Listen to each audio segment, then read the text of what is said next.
Bourdeau Company comparative balance sheets, December 31st. We're going to do a cash flow analysis. Now, the balance sheet at the end of 2011 is the beginning of 2012.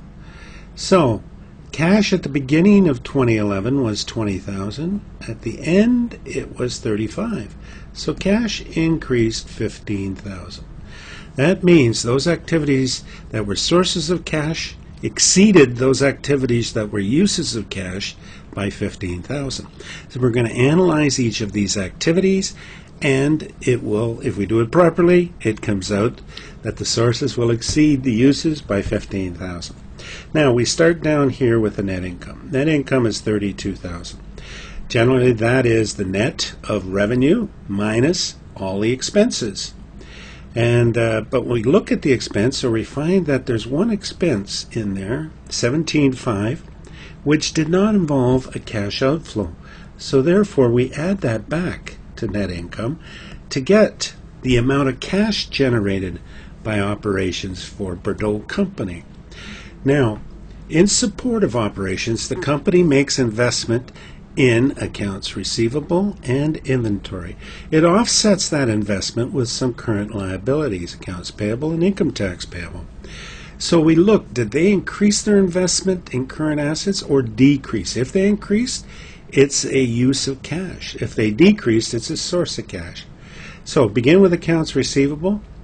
You can see that it changed by $6,000, and they increased the investment, so therefore it's a use of cash. As well as inventory, they invested $8,000 more in inventory during the year, between the beginning and the end of the year, so that was a use of cash.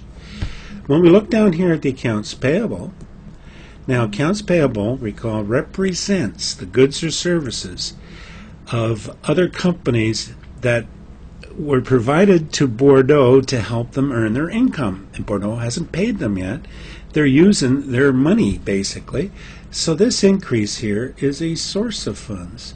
So we leave that unbracketed, $4,000. Income tax payable, that's the government, but they paid that down, so it's a use of funds. So brackets are uses, and unbrackets are sources. So there's your operations.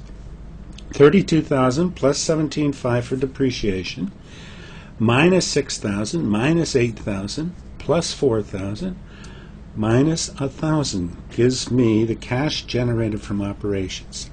We next look at investment.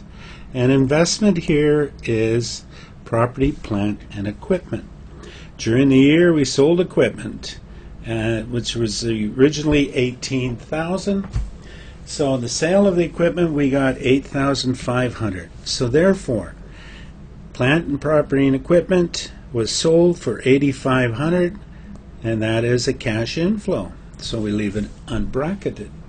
That's the only thing in the investing activities. Next, we look at financing activities, long-term debt or bonds, and common stock. Now there should be $18,000 over here.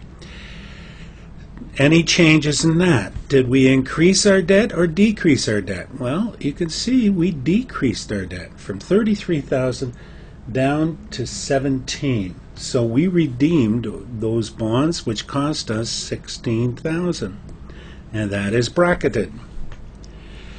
Common stock was $14,000, and it went up to $18,000. That one over here should be here. And therefore that's a source of cash of $4,000.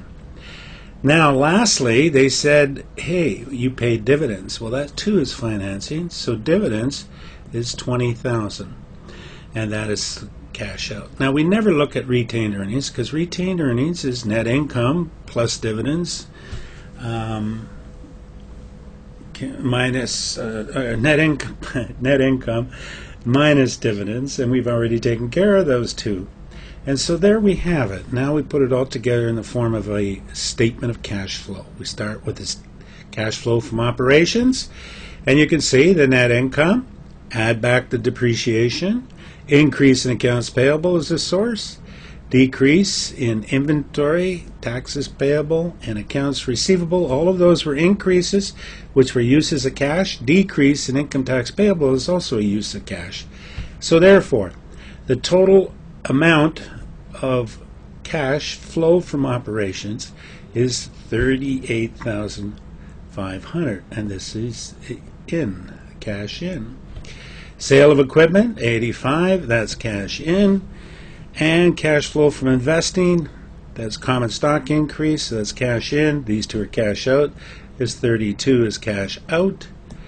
So when we add 35,500 plus 88,500 minus 32, there we have our increase of 15,000. And that explains why the cash at the end of the period, which was 35,000, was an increase of 15 over the cash at the beginning of the period. Sorry for that confusion. Hope that cleared it all up.